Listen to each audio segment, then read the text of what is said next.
Thank you, everybody, for joining us, and those who will be watching either via Facebook or YouTube or even Twitter. We'll be starting shortly. And for those who are here with us on Zoom, let's for tonight state where you are listening in from, the territories, and if you would like, your name and organization if you have one. And we'll get started here in just a minute, and we'll start at 6:05, and we'll have Julia kick us off.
So folks are still logging in as attendees. If you get a chance, and when we'll start here in just a minute, and if you can, please introduce yourself in the chat, your name, your organization, if you have one, in the territories from which you're watching this from. And I will pass it to Julia. Start us off. Great. Yeah, thank you. So good afternoon, everyone. On the Zoom, off the Zoom, wherever you are. I'm Julia Bernal. I'm here with Pueblo Action Alliance. We're in occupied Southern Tiwa territory, the ancestral homelands of my people. So always really excited when we can host events in the territory, and even better, host events that reach a more global audience. And it feels really good knowing that this work really does bring a lot of our relatives from all over the world come together to discuss and debate and share ideas around the work that we're doing in regards to climate. And so just to shout out Pueblo Action, but also our No False Solutions Coalition for helping host this event, because we really do feel that what is happening on the international platform is very relevant to our local and regional fights. And we'll hear from our panelists in the Southwest region, to the Arctic region, to the Mariana Islands and the Pacific. We're all facing similar struggles, but in different geographies. So it's really fulfilling to continue solidarity efforts to unify frontline fights globally. And that's the goal of today. So we hope that you engage with us, ask us questions. Even after this webinar is over, please continue to engage with us on these conversations about international climate negotiation and how that impacts us in our homeland. So I'll go ahead and pass it over again to Alejandria Lyons, who's the current New Mexico No False Solutions coordinator, and is from the Peralta area, New Mexico, and will be facilitating this evening. So I'll go ahead and pass it to you. Thanks. Thank you, Julia. Yeah, as Julia mentioned, my name is Alejandria Lyons. I'm the coalition coordinator for New Mexico No Fossil Solutions. I'm a Chicana organizer.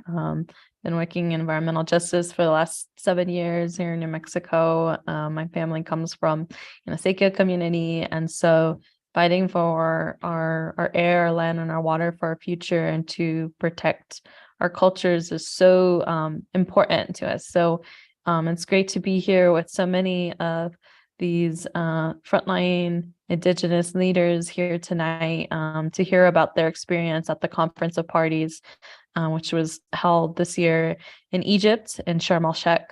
And so, the No Fossil Solutions Coalition is comprised of 6 different frontline Indigenous and land-based organizations, all working on climate and environmental justice here in New Mexico. And for us, it's not just important to pay attention to what is happening on the state level, but also the federal stage and, now the international stage, because as we are seeing with documents that go back as far as the Kyoto Protocol and the Paris Climate Agreement, that we are seeing false solutions, such as hydrogen hubs, the push for nuclear as a quote unquote clean energy, which is definitely not the analysis we have here as we think of what a transition would look like from a point of view of those who are living on the front lines, that are actually experiencing extraction,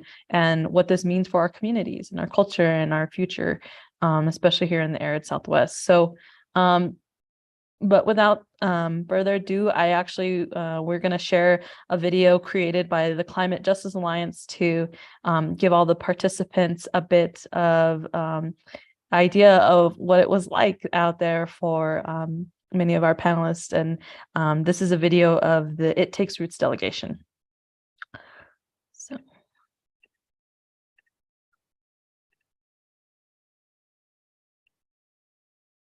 Sorry, 1 minute.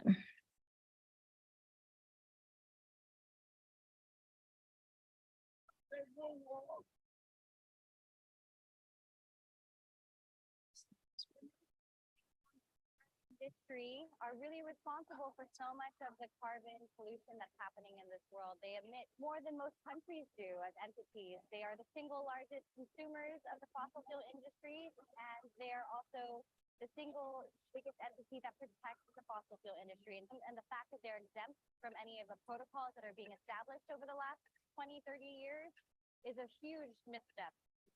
Military is the outreach. We saw this in the Pacific Islands.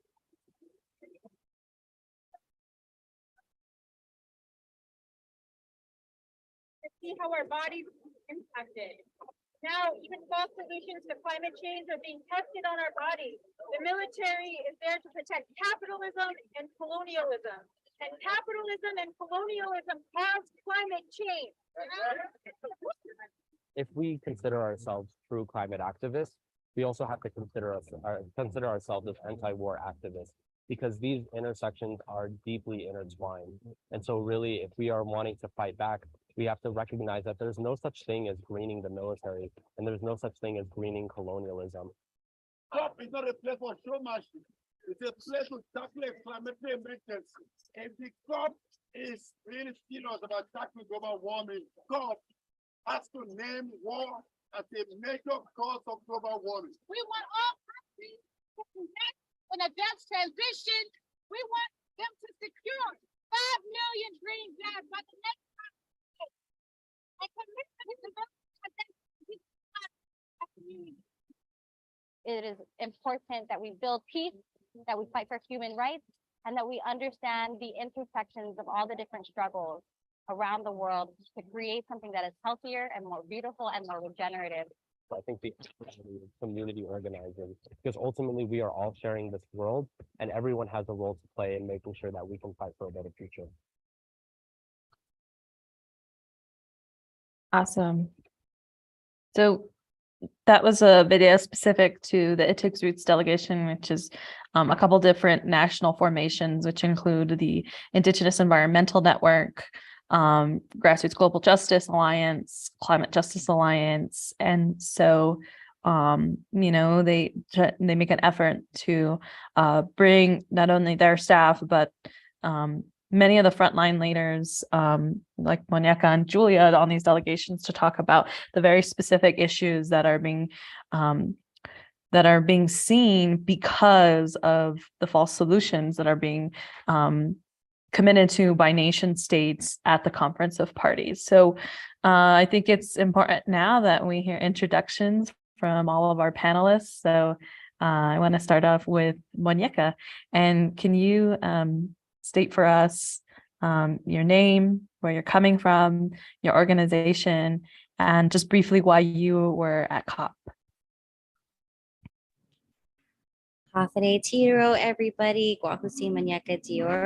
I am a Indigenous Chamorro woman from the U.S. occupied territories of the Pacific Islands of Guam or Guahan and the Commonwealth of the Northern Marianas. I currently am living in the island of Saipan, and I'm with Micronesia Climate Change Alliance, and I've gone to COP25 in Madrid, and this is my second COP going to Sharm El-Sheikh in Egypt. And we go to uplift the plight of the Pacific Island people, because climate change is really changing the oceanscapes of our global community. And we also go because we are colonies of the US, and our islands are heavily militarized, and the military presence is growing in our communities, and it really is detrimental to the health and the biodiversity of our islands, as well as the health of our community. So we go there to uplift our intersectional compounding threats from both climate change and militarization. And I'm excited to be a part of this panel. Thank you for inviting me. Pass it back to you, Ali. Thank you. We'll have Panganga. Hello, mga aka Panganga ng nakapangawi, mga ataka ang naterman nakakerstenugak pas, mga sibunga kami. I come from St. Lawrence Island, and the community that I'm from was formed about 100 years ago. It was formed out of a reindeer camp after reindeer were introduced to our island after the major famine, and that caused about a 99% wipeout of the population on our island. And I come from an island with a strong history of having been experimented on and serving as the dumping grounds and stepping stools of both the military and just Western science in general. And I am hired on as the climate geoengineering organizer for Indigenous Environmental Network. And I primarily organize against geoengineering, including carbon capture and storage, solar radiation modification, and ocean fertilization. And all of these technologies are tested on Indigenous lands and Indigenous peoples without our free, prior, and informed consent. So that's why I attended COP. Thanks. Thank you. And zeroing down into New Mexico, Leona, can you introduce yourself and why you're a COP? Yeah, I thought Julia was next. Hi everyone, yat Asia Twitch eating Schlitz and Bitney Bushes Chinky Ani Dashiche Twoglini Nationella. I was at COP to talk about nuclear stuff. That's what it says in the some of the language here, but yeah, there was a lot of I mean, we'll probably get into the discussion, but the work here in New Mexico, we're largely dependent on nuclear funding in the state, and we have like a bunch of nuclear projects. So I went to see how this ties in with the international negotiations. I honestly don't know much about what is being talked about in the negotiations, so it's really good to just have a presence there and talk to other activists and community members, because honestly, the work that I do, I don't think we would even get in the door with the level of security and all of that. So yeah, it was basically to raise awareness about how nuclear is not going to save the climate and why we need to stop it. So I'll just stop there. Thank you, Leon. And Julia. Yeah, Hinomankima Hirimba Tataikan Kitupa Tata Shitoyai. Again, Julia Bernal. I'm from San Diego Pueblo, so that's in the Middle Rio Grande. And part of our work that we've been doing in Pueblo Action Alliance has been around extractivism relating mainly to oil and gas, but have also been focusing a lot of our work and research and policy analysis around hydrogen energy production. So hydrogen, much like nuclear, and we'll get into the conversation here, is being deemed and touted as a energy for just transition. And we find again that New Mexico, as a historic legacy geography for extractivism, hydrogen production is going to be a continuation of extractivism, and continue that legacy of a sacrifice zone. And so we have been really working with local communities and grassroots organizations to help share this narrative around no false solutions, meaning no climate solution, no false climate solutions, nothing that is greenwashed to appease global capitalism, nothing that continues the commodification of our cultural and natural resources. These all fall under that umbrella sort of narrative, and that is something that we have continued to amplify and train folks on, because it does help bring a lot of these frontline fights together. And so I was very honored to have been represented at the COP this year, and of course go with the It Takes Roots delegation. So I'll pass it back to you, Ali. Thank you, panelists, for your introductions and giving us a better picture of why you were there, and really what you the stories you brought with you, right? So let's get into some of the questions that we have created. We'll start with Moñeka. So the first question is, can you talk about the importance of naming the military, kind of as you did in the video, and also colonization and colonialism in the climate conversation, and how it's important to name these on these international stages in places like the Conference of Parties, and how this relates to the impacts you are directly seeing in your community?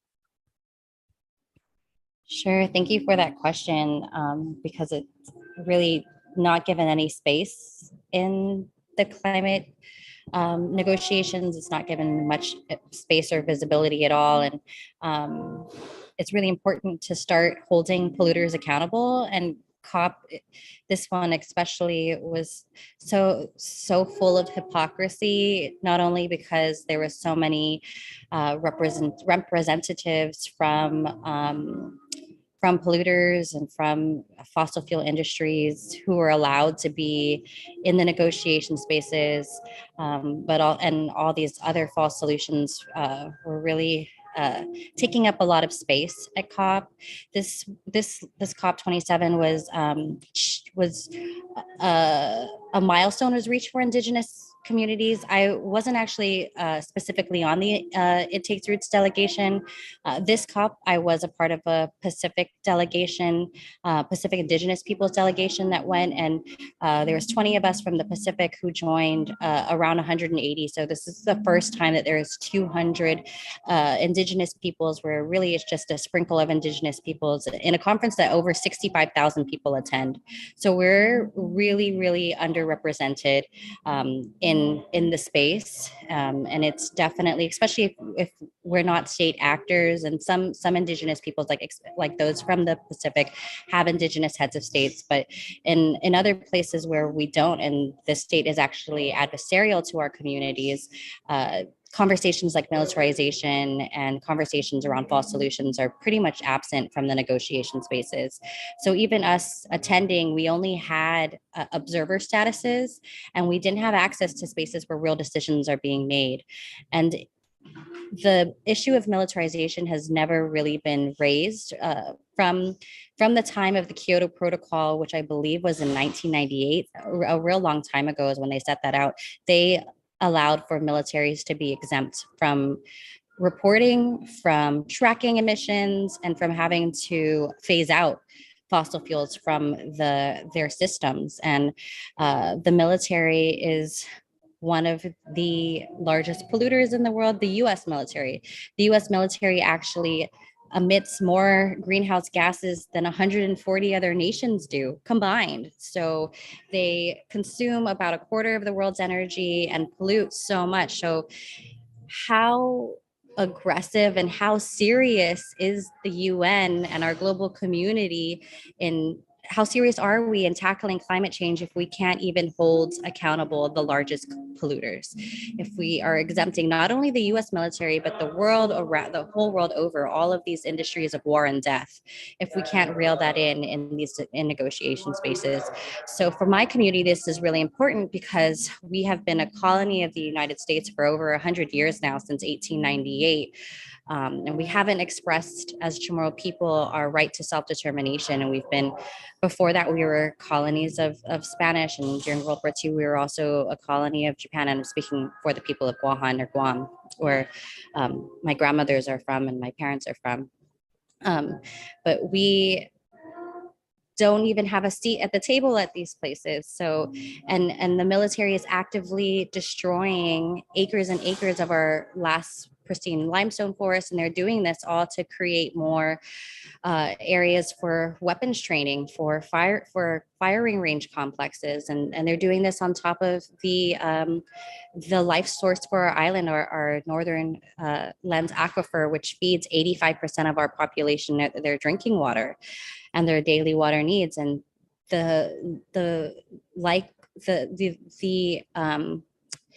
US Navy has done studies, and the likelihood of lead contamination because of these firing ranges, where 16.8 million bullets are going to be fired every year, is really high. And as people in New Mexico have seen, when the military pollutes, they do a really crappy job of cleaning up, and nobody really holds them accountable. And we see this toxic legacy across the Pacific, across the US mainland, and on tribal territories. And if they're continuously being allowed to do these harmful activities in the name of capitalism and in the name of colonization, and it's so unfortunate that our communities are the ones who bear the brunt of not only climate change, but of militarization. And there is definite intersections to colonialism and to militarization and the warming of our planet. And so much is being lost in the bureaucracy of the UNFCCC, and they're not addressing the root causes of the problems. And they're trying to find these techno fixes, which I'm sure Panganga can talk a lot more to. They're trying to find all these market-based schemes, which really just allows for colonialism to continue and for our communities to continue to be harmed. And that's why it's really important that we're there to build solidarity amongst each other and to tell our stories from the front lines. Yes, thank you, Moñeka. Yeah, I mean, I don't know if you had just like a quick comment too, because one of the follow-ups that we had, is just about your response to the Paris Climate Agreement's concept about this idea of shared burden, especially when Indigenous communities and island communities are contributing, of course, the least amount to the climate crisis. And this also would go for the Arctic and many Indigenous communities in the so-called United States. But I don't know if you had a brief comment on that. I just really think that all of these schemes, if we're not empowering Indigenous leadership and we're not empowering Indigenous people to take the reins on helping us to heal through this crisis, then it's all going to be pretty empty. And as we're seeing, Indigenous people are pretty absent and absent from these negotiations, and as well as that's well and good meaning for them to have this like shared burden. We are the ones who have been stewards of the largest part of the biodiversity of our planet, and we've been doing this and advancing our communities without having to to cause so much harm. So I mean, it's sort of empty and doesn't cut to the chase. Yes, exactly. So our next question is for Panganga. So, at the COP, it is essentially, and for those who don't know or listening in, it's essentially the nation states that are negotiating on future climate agreements. And so what ends up happening, especially because it's just the nation states who have the powers to decide, right, as it stands currently, they end up speaking on behalf of Indigenous nations while also promoting these greenwashed climate initiatives such as 30 by 30, hydrogen, nuclear, we're naming them, right? Market-based mechanisms is also what they can be called, that commodify resources and continue to extract from the earth. Panganga, can you talk about the need for Indigenous sovereign nations and their knowledge bases to actually lead in these international negotiations? And if you would like to also share some context about the Arctic and what's happening there. Sure. I'm reminded of Bentham High, and he's Maori, and him and his wife came up to Alaska a number of years ago to present at a conference of people who are considered very active in our community in terms of advocacy. And one of the quotes that I wrote down from him was, what counts as power?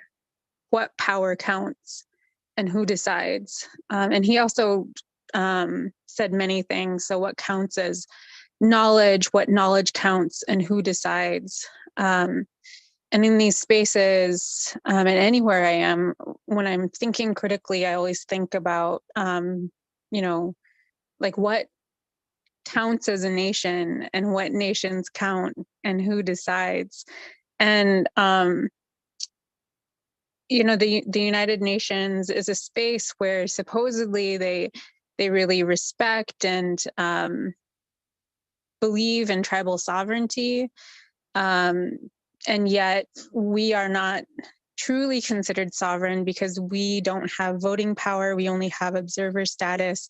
We're not considered a party in these negotiations, when in reality, who has come to our territories and then claimed themselves to be nations and then therefore gained the right to vote on our behalf and negotiate on our behalf at these meetings. And what is the standard for being a nation? I come from a very small nation, a nation which was a lot larger. We had communities on our island that were up to 4,000 people each, and now we have a little over 2,000 people in existence. And that's all due to colonialism and, the colonizers who came and decimated our whale population and caused a great famine in our communities.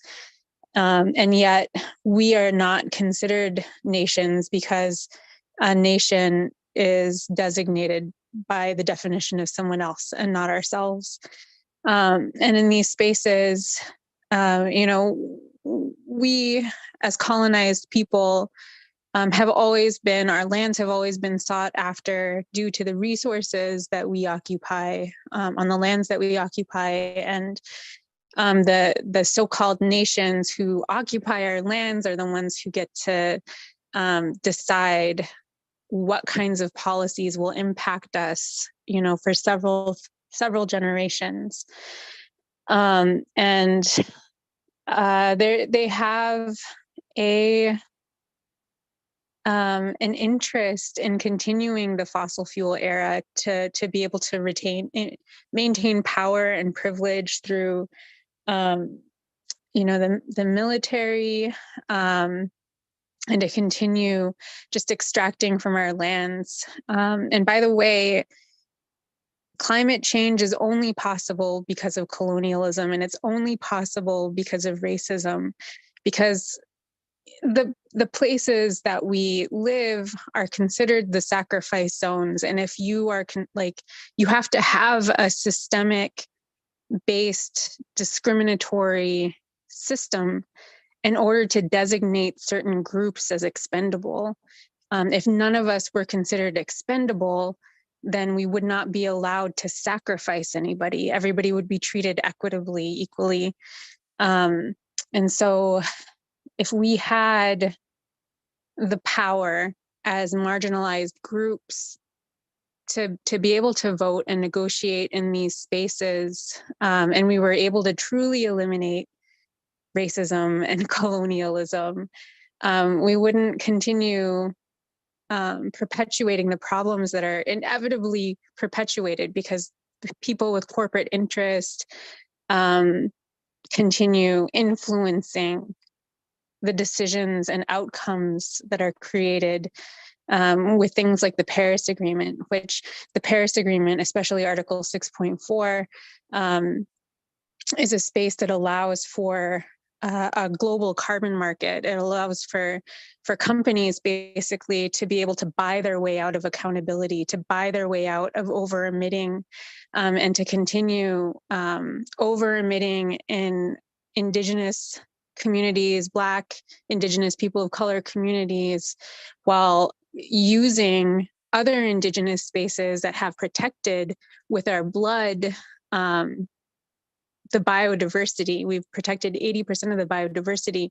And now that biodiversity, those spaces are being used as quote unquote carbon sinks and carbon offsets to continue harming our brothers and sisters who live in the sacrifice zones. I feel like if we had a voice at the table, if we had the power of a party and not the power of observers only, we would be able to really shift that unhealthy cycle that we have been in for decades, really centuries, through the process of colonization and the Industrial Revolution, as people who have been in relationship.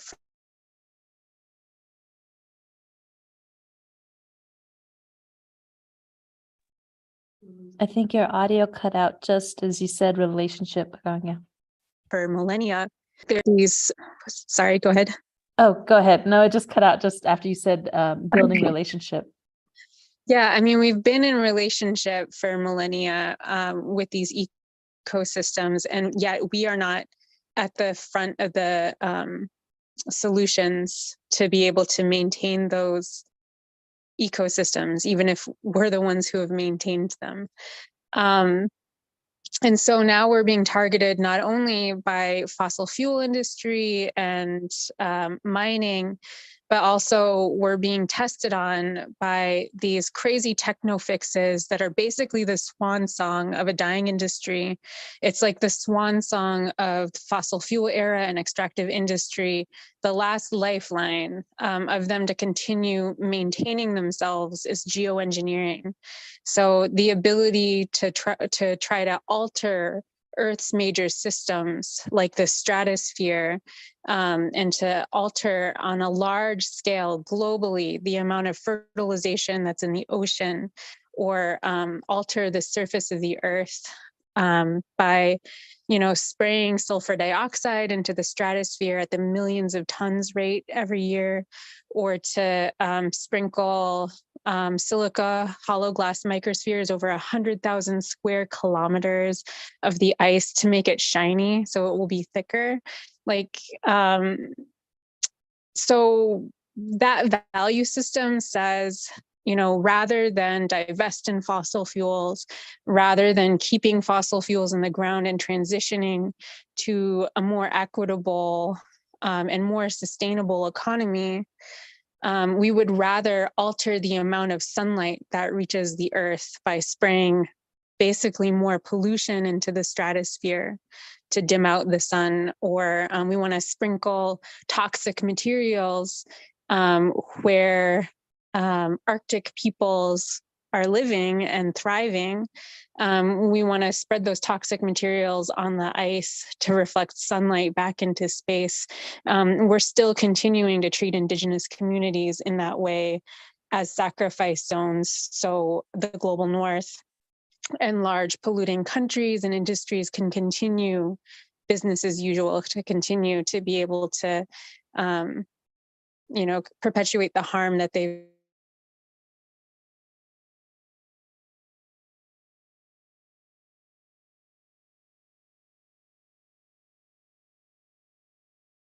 I think we engaged lost you. to Go see ahead. that. Yeah. Without the ability for people don't have that perspective if they don't know that history, and unless you have been that sacrifice zone, you're not going to truly know that history. And so we need people who have historically been treated as sacrifice zones and are continuing to be at the front, and to have the voting power and negotiating power that quote unquote nation states do. And I guess I'll leave it at that. Yes, thank you for giving us this context and also talking about geoengineering, because it is something that I think folks up north in New Mexico are a little familiar with, but we're seeing this happen everywhere. Well, I think, coming back down and talking about the state, about New Mexico, I want to start off with Julia asking, if you can also dive into your work around fall solution projects that are currently being proposed here in New Mexico, and how it is also related to these greater isms, right? Militarism and colonialism, and really now this threat of carbon fundamentalism, which is about, finding a way to buy our way out of this climate crisis, and talking about how reducing emissions rather than shifting targets to end fossil fuel extraction. So can you talk a little bit about your work, Julia, and what your thoughts on all this are? Yeah, sure. I mean, it's what's already been said. Panganga said it also. It's just the fossil fuel players, and that includes nation states, would rather buy their way out of the issue than actually implement real solutions like divestment, like keeping it in the ground, like actual renewable energies. And it is to also just consolidate, that dominant nation state power. They don't want that power to be given to other communities that have value systems, moral systems that, talk about protecting biodiversity, stewarding the balance between human people and the natural world, and the reciprocity, the give and take of all of us living together in this shared world. That's not the way that the dominant nation powers see that. It's about accumulating resources to secure capitalism and imperialism on a global level, and it requires local frontline communities to also be a part of that trade-off system. And that's just what we're all really talking about here, is that our communities, our land bases, our cultures are a part of this trade-off, our lives are a part of this trade-off system in order to continue consolidating that wealth in one place. And so the way I think we're seeing it here in New Mexico, and this is just really relating to the investments that are being made to crutch fossil fuel extractivism, is hydrogen energy. And that is this global touted just transition tool that clearly just doesn't make any sense. And it's requiring a lot of financing and resourcing in order to basically research what hydrogen energy production looks like for the future. It's not a guarantee, it's an investment. whereas we could be investing in solar and wind, which is a proven technology, you know. It has a lower carbon footprint. Of course, it still requires resources, and we have to consider also community-led energy grids to also slate these energy monopolies, because they will commodify solar and wind, and they will, you know, make it to the point where it appeases global capitalism. And so community-based solutions is something that I think we're really focusing on here. But in terms of hydrogen hub development, lots of the states of, you know, within the United States are really following international and federal climate initiatives, which are all under, you know, the Paris Climate Agreement. And that's where you see these energy initiatives like hydrogen and nuclear as clean energy sources for the future. And it's clearly it's a farce. It's a lie. It's not real. It's not a real solution. So yeah, I think that it's really going to be vital for New Mexico to continue following where the money is going, because in the Paris Agreement, there is emphasis on again, the private public sector. And this is just a continuation of the private public sector that dominates fossil fuel production. It's basically just, you know, implementing the same cycle over and over again, but it's being greenwashed to make you know, the majority believe that, oh, this is actually going to reduce carbon emissions, when it isn't going to work. And so yeah, I'll just leave it there.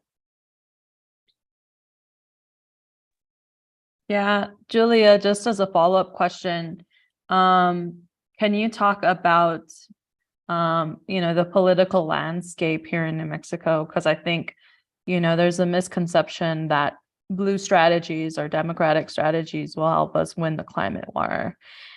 Can you talk about your experience here in New Mexico and what these climate targets have actually meant, just continuing to zero in on like what is being said? Yeah, that's a great question, because I think what is also allowing for this greenwashing to continue is that it's not just climate initiatives or energy investments that are supported by the right. It's also being supported by the left to an extent, where these greenwash solutions like net zero, carbon neutral, carbon neutrality, all of these terms is a implementation of a market mechanism. So again, we're still turning to the global market to fix the climate crisis, when again, and many people have said this, that how are we going to depend on a system that created this crisis in the first place? And so it can be challenging, because we definitely have environmental groups and organizers that are coming from a pragmatic approach, where, you know, things are said like, well, we have to do something. We have to reach net zero by 2030 or 2045. But the misinformation around net zero is that, you know, in order to achieve net zero, you have to offset your carbon somewhere. So essentially, you know, we're going to open New Mexico to another global transnational market that is offsetting, and it's going to just unravel. I mean, our state is already all over the global market, and we're going to introduce another sort of market mechanism, another industry to contribute to that mess as well.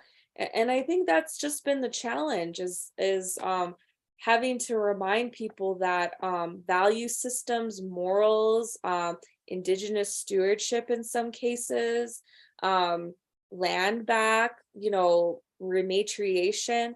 These aren't just perspectives or nuanced discussions. These are real solutions to protect biodiversity, to reclaim food systems, whatever the project is to allow the land to return back to itself is what I feel is going to address global climate crises. I mean, I don't want to go off on a whole tangent here, but I mean, when the country was going through their food crisis, they implemented small garden cooperations to solve the nation's food crisis. And it's been a success. 90% of the produce is grown on the island and it's organic. So those types of realities are possible.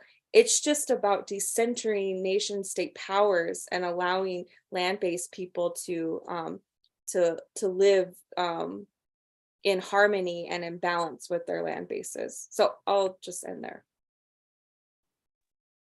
Thank you, Julia. Yeah. And so lastly, I think one of the big false solutions that is always thrown around, but is hardly ever really thought about is nuclear. So let's get into, Leona, your perspective.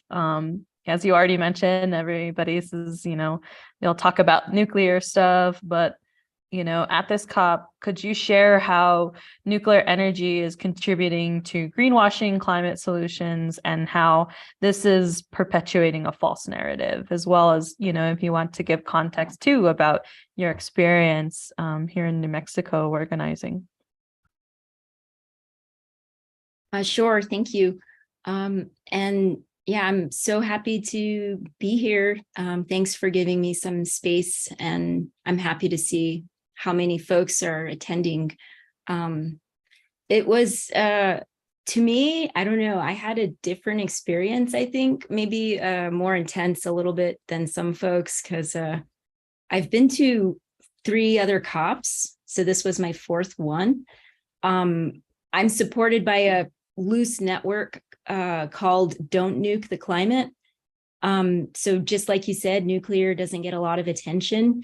And I think it's because of the nonprofit industrial complex. I mean, there's not a lot of funding that goes to nuclear work. So a lot of us are volunteers.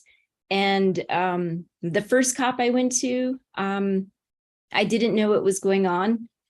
Not that I know what's going on now, but I have a better idea. So the first couple of meetings, I don't know, it was some type of orientation. When I first started working on nuclear issues, it was because of uranium mining in a Diné community. It's north of Church Rock, and then they were going to process the uranium in Crown Point, where a lot of my family lives. So this is how I got involved. So going from the organizing here and then going to these meetings in Europe and then this one in Egypt, I only went to the meeting site. I didn't do any major sightseeing. So Sharm El-Sheikh is like this kind of police state. So just to kind of set the scene, it's not a community. There wasn't really any community. It's a resort district. So kind of like Cancun or Las Vegas. I know Las Vegas isn't surrounded by a concrete wall, but yeah, it's basically this kind of Arabic police state in the desert, where the COP was held. And at this particular one, there was no counter gathering. So at previous COP meetings, there's always usually there's a gathering of the community folks at a university or some other spot. So you hear a lot of the other issues, people are bringing forward, but in a kind of neutral space, or I don't want to say a safe space, but not in the government, industry, corporate COP space. So this meeting didn't have that other space. It was just the International Energy Trade Show kind of really weird, artificial place. And so for me, this was my experience to be in this really weird place, because the first few COPs, like I said, I was just getting the idea of what was going on. But now this meeting, the first few, there was a presence of nuclear and they were talking about nuclear energy. So I was kind of getting to know what's going on with the EU and the European Union and the European Commission, and getting a sense internationally what's happening. And it's like New Mexico is really just a microcosm for what's going on in the world, except we don't have nuclear power plants. So basically in the United States, we have a lot of nuclear power plants that are old and they need to shut down because they're dangerous. And then there's all this really high level waste that needs to go somewhere and needs to be stored forever. So in New Mexico, we also had the uranium mining. All of that uranium mining and the processing, there's a lot of things in New Mexico that it's the only nuclear this or that in the world. So I'm not going to talk about all of these issues, but a lot of folks in the chat, the participants and other folks have worked on things like the waste isolation pilot plant, the Los Alamos National Labs. Right now we're fighting Holtec. So we have a rich history of fighting nuclear in the state. And then internationally, what's going on is the same thing that's happening in the United States. We have all these old nuclear power plants that need to be shut down. And then the waste needs to go somewhere, but there's no place to put it. So there's this idea, this creation of national sacrifice zones. That's basically what Holtec is. So we're fighting that. But at the same time, there's a really strong push for nuclear. This COP, it was the strongest push. And Julia will talk a lot about the hydrogen. So the combination of nuclear and hydrogen was super strong. But this COP, we had the least participation from Don't Nuke the Climate. So we had the smallest amount of anti-nuclear support. And then the biggest like pro-nuke just presence and power that was there. So from their so-called NGOs, from their industry, Secretary Granholm was there, all these big entities, very well funded. So the military, when we were talking about nuclear right now, so just to kind of wrap up, it was my fourth COP. It was very different than the others, a much stronger push for nuclear. And then now this combination with hydrogen. What I was trying to get at is the uranium and all the production of nuclear is not counted. So that's all dependent on fossil fuels. And then the waste, there's nowhere to put it. The storage will take thousands of years, the transportation, all that is dependent on fossil fuels. But now we have these horrible new so-called new ideas or new technology or false solutions that would, perpetuate the very expensive nuclear production. So like some of the discussions and things at the COP are to perpetuate nuclear coming from people like Greta Thunberg. This is in Germany. So Germany was supposed to shut down all their nuclear stuff this month. So for years, this was being celebrated and Germany was going to lead the world in shutting down their nuclear power plants. But then because of what Russia's doing, and they blew up the bridge and all this stuff. So all of the geopolitics are coming into play. And right now, Germany's not going to shut down their nuclear, so they're extending it for 3 more months. So it's this little wedge that they get in there to continue what they call life extension. And these power plants are old, they're dangerous, they need to shut down. But now you have young people that don't know what's going on. So my experience at COP was a lot of young climate activists. I just basically went around, and anyone that looked, younger than 30, younger than me, I was like, where are you from? And I just tried to be really nice and friendly. And I asked them, what's your stance on nuclear? And most of these young people, they said, we don't know. We don't know enough about it, which was very refreshing to hear that, instead of them saying, oh, we need more nuclear. So the greenwashing is that nuclear is clean, which in New Mexico, we all know it's not, because we need to count the fossil fuels and all of the waste storage, all of that needs to be counted for. So when they erase the uranium stuff, all of the indigenous communities, impacted by anything uranium, and then all of the sacrifice zones being impacted by the waste storage, they're being erased. We're being erased. So when they erase us from the carbon footprint of nuclear, it's human rights, it's all of the issues we're working on. But just to summarize, that was that was the worst experience I've had at COP. And then I came home. I'm in graduate school now, and I'm really desperately trying to keep up with what's going on in New Mexico. So nationally, we have this thing called Section 310, which is part of some energy bill. I can give more specifics and put some links in the chat. But basically, I came home to find out, we already know Holtec, which is the thing I'm working on. Holtec is the world's largest dump being proposed for someplace close to Carlsbad. It's about 30 miles west. I don't want to go into detail. A lot of you, when I say Holtec, it's a company, it's an international company, but in New Mexico, what it's proposing is to bring all of the waste from all of the power plants to our state and, make us liable for it. So basically, this is illegal because the United States can't take liability or ownership of commercial waste. So I come home from the COP, and then there's this thing called Section 310 that is basically making all of this legal now. So we know that Holtec is a big fight, and some of our legal, I don't know, arrows, quivers, whatever, they're getting less and less because they have the power and the funding to lobby and change laws. So this is what we're up against. And just to do a quick update, where the dump in Texas, there's 2 proposals for storing high-level radioactive waste. This is not a solution, but the one in Texas got licensed in September last year.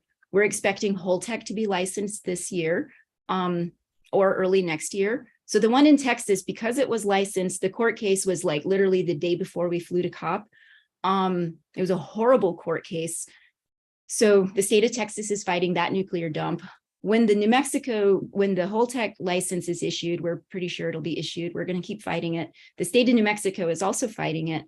That'll trigger that lawsuit. So there's a lot of stuff. I didn't get a chance to talk about renewables and other greenwashing, but there's an indigenous community fighting a lithium mine. Their court case is on January 5th. And so, yeah, I'm just trying to keep track of some of these different energy issues, but really focusing on nuclear stuff. So thanks for the time. Yes, thank you, Leona. Well, I think, as we've stated, many of the issues and the problem with greenwashing and the problem really with the format of the COP in general and how they operate.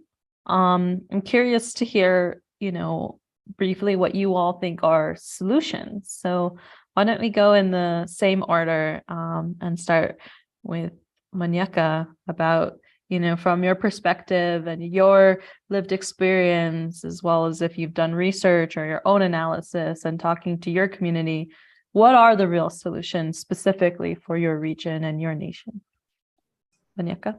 Yeah, thank you for asking that question after hearing about all the kind of hypocrisy and just the stress that goes for especially Indigenous people going into the COP space. I think this is a really important conversation where our energy should be going. One of the solutions that definitely we've been grounding in my community is around the just transition and really moving from extractive economies to more regenerative economies. Capitalism and colonization are 2 sides of the same coin. And so much of the harms that we've seen have really just been in the last 150, 200 years with industrialization and with the globalization of capital and really taking from the global South to enrich the nations of Europe and of North America. And it's really important to put the people who've been harmed the most at the center of designing the solutions. So those on the front lines, the people who have suffered so much from extractive industry. Brazil always has a really big showing at COPs. And I just want to echo what Leona was saying about how the this COP was the most difficult to be at. I've only been to one other one, but really the parallel conferences that happen for Indigenous peoples are such a regenerative and beautiful space to be at. And that wasn't necessarily available to us. Of course, there were pockets of joy for us as Indigenous people whenever we were together with our movement allies, but really one of the biggest things that we see in climate spaces and in the movement spaces is this like prioritization of self-care and healing, which is really important for us because we're deeply entangled in the systems that we're trying to dismantle. And there's so much intergenerational trauma that we carry as colonized people and as Indigenous people. So doing the active work to heal our traumas and to heal with our land is a big solution that we hope to be grounding here in the Marianas and throughout Micronesia, and really uplifting Indigenous ecological knowledge and rematriating our lands and our political systems is a huge solution. We do a lot of work around waste issues and combating rampant consumerism. At Micronesia Climate Change Alliance, we've done so much around plastic pollution, and even that in and of itself, like recycling is just putting the onus on the consumer, and there's not enough being done to put the onus on the producers of the waste and the producers of the things that we're being told to buy because it'll make us feel better, or all the other reasons why consumerism is so much a part of the worldview of our current dominant culture now. So doing things to really uplift the sacred and the sacred connections to our lands, like land back, is a definitive solution. I think Julia spoke to this a little bit earlier. And also, as we're doing a transition away from fossil fuels and into renewables, it's so important for us to be really mindful of where these materials are being sourced from and the way that the communities who host these materials or where they're being extracted from are treated equitably and fairly. There was a whole conversation around lithium and seabed mining for minerals and lithium being sourced from communities in Peru. And it's really important that as much as we're pushing renewable and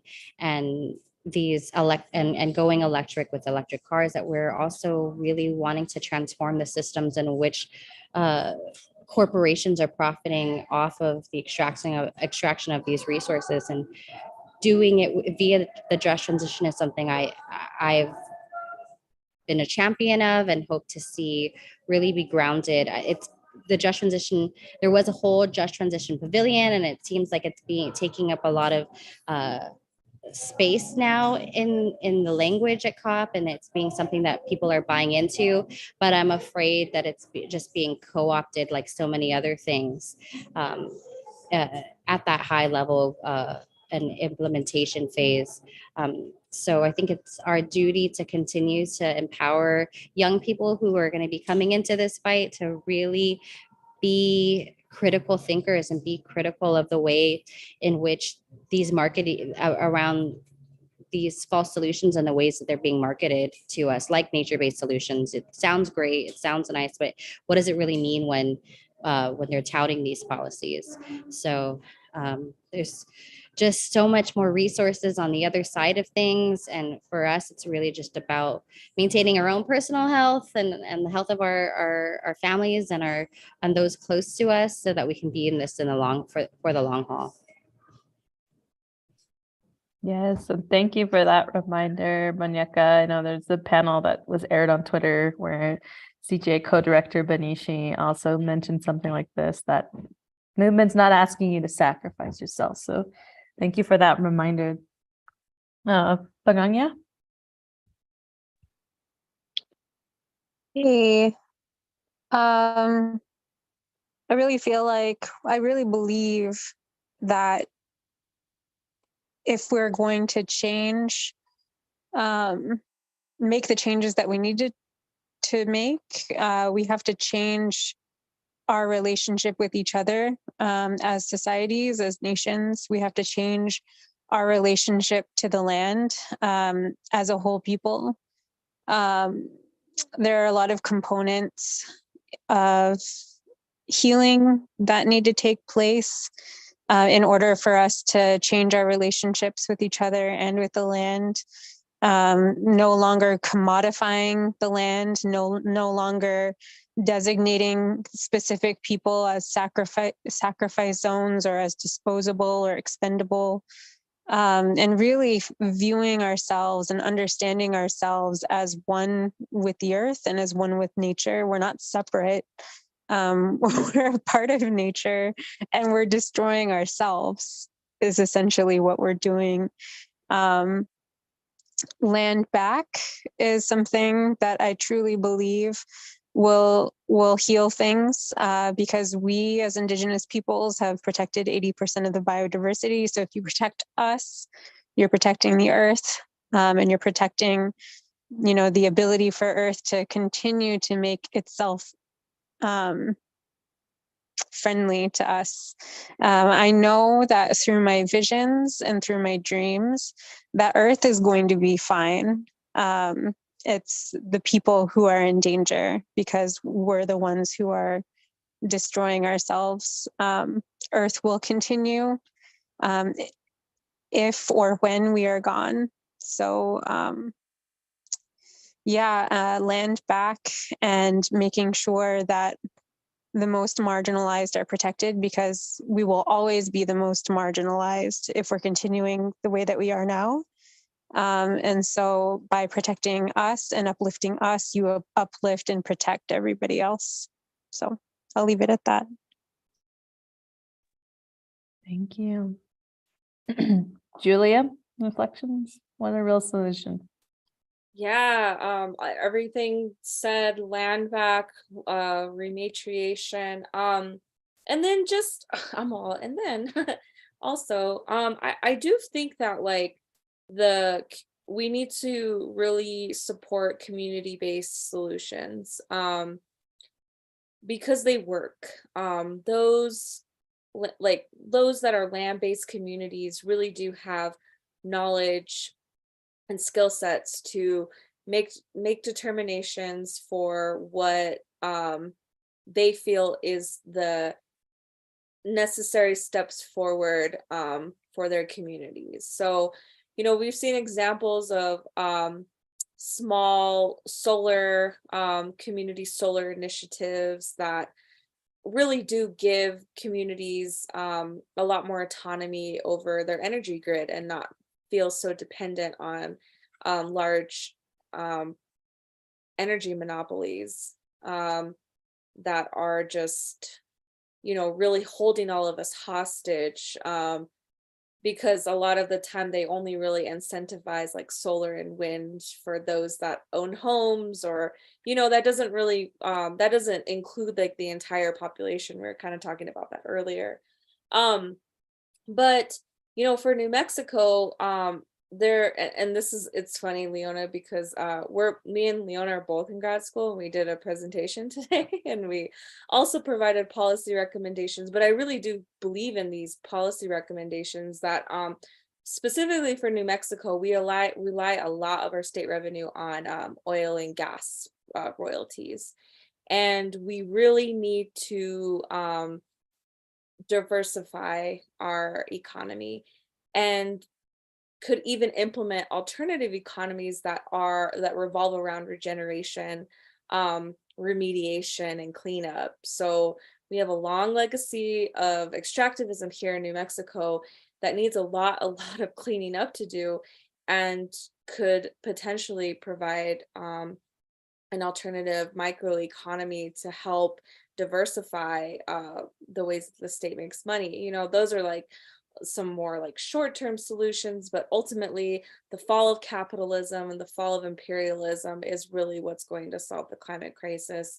And then the return of land stewardship, not ownership, but stewardship back in the hands of Indigenous people. So I'll leave it there and pass it back to you, Ali. Yes, thank you, Julia. Leona, what are you seeing as real solutions? Well, I think I wish I knew. We with all of the issues we have, so many with nuclear. There's like the legacy. I brought up uranium mining. There's processing, and then the waste, and then the military industrial complex with LANL wanting to expand, and WIP wants to expand. But then there's also new stuff like small modular nuclear reactors and reprocessing, proposals that we hear about. But anyway, so there's so much to deal with. But I think we're so busy fighting all of these things. We don't have time. I don't have time to dream up the solutions. I imagine, I hope some of the younger folks can help. So, that's one reason I tried to just focus on young people. At the COP, I was really looking for Fridays for Future youth to see, to help to educate them. And so I asked some of them if they would host me to do Zoom trainings for them to explain why nuclear is a false solution, to learn about their local nuclear issue and how they can get involved. So I don't know what the solution is, but I think educating folks and them getting involved and learning about their local issues is a good start. But one big thing I don't hear anyone talking about is reducing our consumption. I guess that's part of a lot of what was being said here with land back and everything is to go back to, I don't know how to say it, because like, even as a Diné person, like, even if I move back to where my grandma's lived for a long time, I can't live the way they live. I can't do dry farming. I can't, with the PFAS and the rainwater and things like that, it would be, we would say, yes, well, let's go back to our indigenous ways. But in some ways, the climate and things have changed our indigenous ways. And that's really scary to me. So I would love to say, yeah, let's go back to our indigenous ways. But some of us, especially folks impacted by colonization, can't. In some places, if there's a big city there or whatever. But then with climate change, that's really scary because the natural laws, the natural cycles and things are being impacted. So for me, I think the solution is reducing. Like with nuclear, they always say, oh, it's 20% of our baseload power. We need it. 20% is nothing. If everyone just turns off 20% of your lights or whatever, we don't need nuclear. So yeah, I'm focusing on nuclear, but looking at the bigger picture, it's really hard. And working together and figuring it out. The industry sure did. The nuclear and hydrogen industry worked together, and they all figured they all have lots of money. And so I don't know, with us, we're doing the opposite, but we're still trying to figure it out. But yeah, so I don't know. I think we got to keep working together. And I really appreciate what Panganga said and everyone here, because it's real and it's hard. And I don't know what the solutions are, but I think reducing our use and our consumption is a big part of it that we need to really explore. I like driving a car. I like having my laptop and cell phone, but as the first Indigenous environmental speaker I ever heard say, about money, you can't eat money, So, it's the same thing. We can't eat our computers. So we don't really need them. We don't really need the internet. I hate to say it because I like it too, but I think that's the direction we have to go. I don't know. Because the servers, they take water to cool. All of that takes water. Anyways, I'll stop there, but thanks. Yeah, I'm just wanting to piggyback off that conversation, because so much of when people say even just the term decolonization, they automatically think that for us means that we have to go live in huts and wear grass skirts, and just decolonization doesn't mean reversing in time. What it could mean and what it should mean for me personally is that we take our value systems and we have our value systems run the way that we are interacting with each other on the day-to-day basis and the ways that we're using energy. And if we're not, so much of the planet's resources are being, and the wealth is being hoarded by such a small amount of people. And if we are a lot more efficient and effective with Indigenous women, mostly because we know how to make some things stretch, we know how to make sure everybody's well taken care of, then we wouldn't see this much waste, and we wouldn't see this much energy being lost. I think that so much of today's technology would meet everybody's needs, but it's just the value system that's being pushed and backed by the current economic structures and the political structures, which is really just to hoard wealth to the ultra rich. And so I don't think that we have to revert, and we could be using technologies to advance our communities, and the way that we're doing things, but it's just the value system that drives it all, and the reverence that we have for the earth that we all share.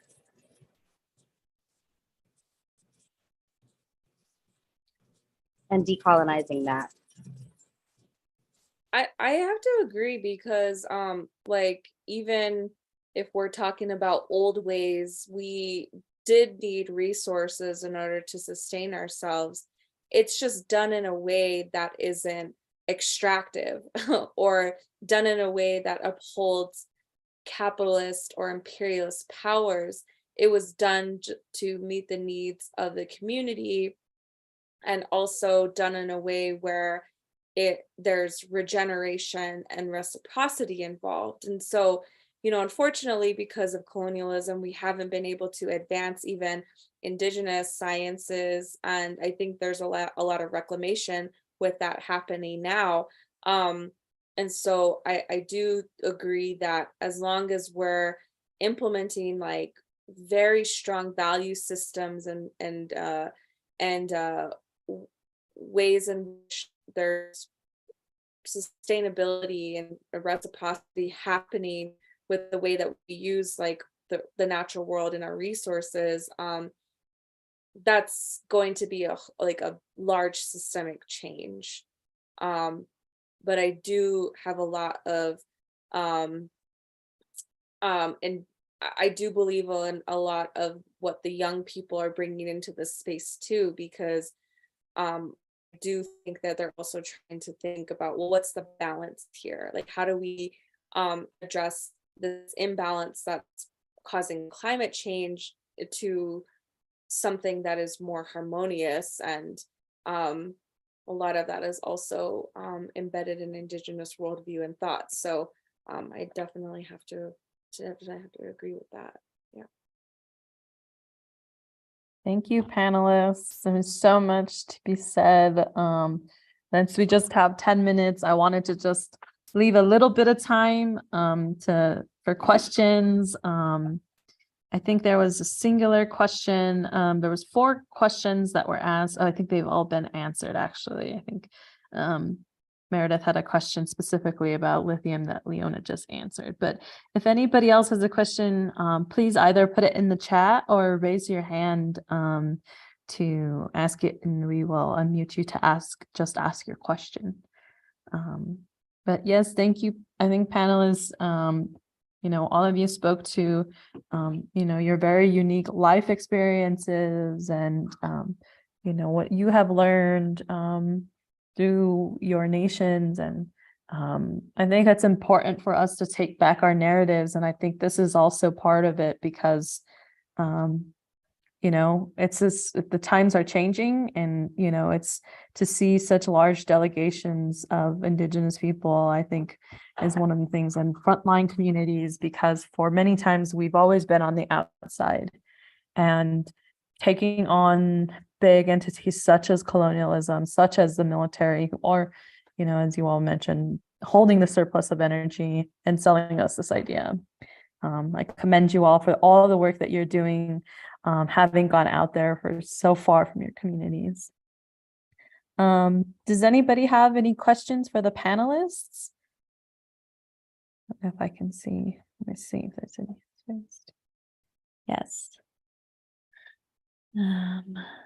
The site I put in the chat. Thank you all. Such a good point that we can reduce our use. I was talking with a Nigerian colleague about climate change. She didn't understand US fears about renewable energy being enough to have unlimited constant energy. She pointed out she didn't, and most people don't expect unsustainable lifestyles. Thank you, Saida.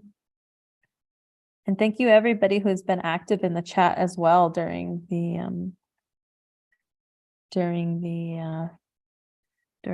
the discussion.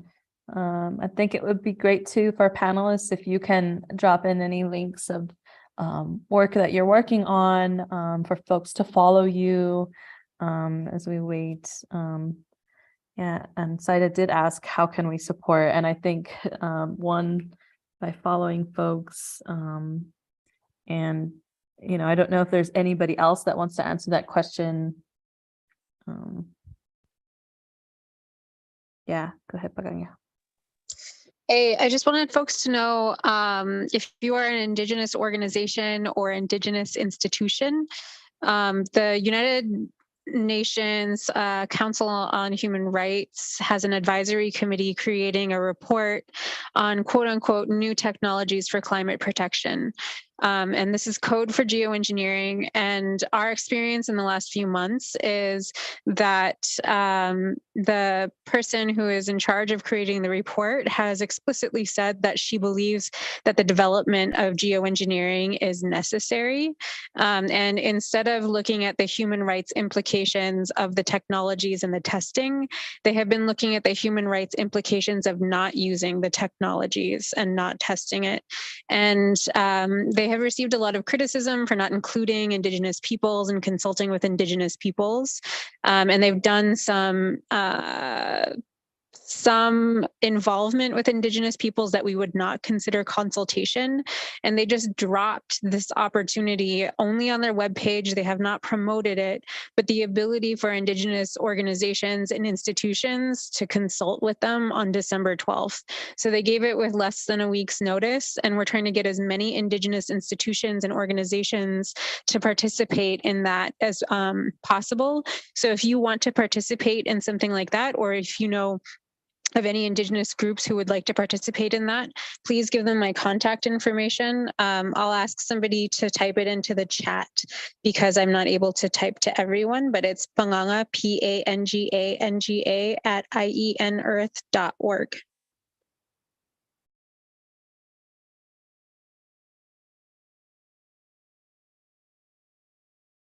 Yeah, thanks, Panganga. I think I also just want to plug in that those that are in New Mexico, we have a legislative session coming up, and it's really vital that stakeholders support what the grassroots Indigenous youth and frontline organizations and formations are supporting. A lot of the time we see large environmental organizations speaking on our behalf and implementing initiatives that we don't necessarily agree with. And so I think it's really important to continue supporting frontline and grassroots efforts in future policy decisions, and also just help support the on the ground work, so that way we can continue providing this information and ensuring its accessibility to our communities, because it does take resources, it does take time, but it is very much a part of our overall grassroots strategy to ensure that we're working directly with communities and seeing how we can implement some more bottom-up approaches. So thank you.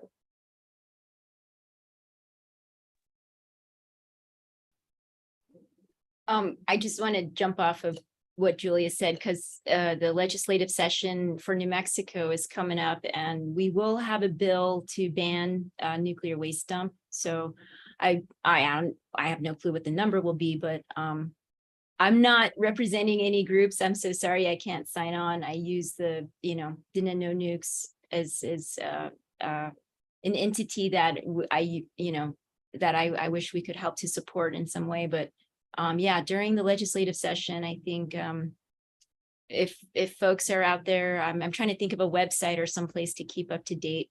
I want to put my email in the chat, but I don't check my email enough. So if you message me, you can find me on Facebook or send me a private message and I'll send you my phone number. But yeah, we have a lot of work coming up. Holtec is the big fight, but there's good stuff happening. I mean, we're dealing with tritium releases from Los Alamos National Labs. WIP wants to expand, like I said, and all these other things. But for the first time, there's a lot of talk of cleaning up uranium mines. So the state started an office to do that. I mean, it's moving really slowly and it's not the best solution, but it's some movement in a good direction for once. If, of course, it's not funded enough, but yeah, so I mean, it's not, I'm trying to think of something positive to end on. I mean, Rika was supposed to sunset last year. They extended it for 2 more years. It's more work folks can help with, but yeah, lots of stuff going on, lots of people doing good work. We need support. Help us. Thank you. Bye. Yeah. Thank you, panelists. It's been amazing to hear your stories. And, you know, I think, yeah, and I appreciate you trying to end on a good note, but sometimes this is hard and maybe we shouldn't. And maybe this is the call to action, right? Is to continue to share what you hear today and continue to support all these leaders, right? Because it's actually a very grim story, but we need to come together. And I think that that's the unfortunate rude awakening. So yeah, I thank you all. We're pretty much on time. I don't know if anybody wanted to say anything briefly. Yeah, just appreciate you all. And thank you for everybody who joined tonight. Thank you to our coalition members who joined tonight. I know Crystal put in a good little thank you to the note. And I see Sophia and so many others. So, but I don't know if any panelists wanted to say something as we exit and leave.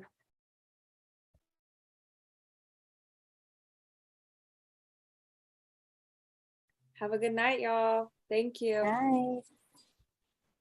Yeah, thanks. Good night. Thank you.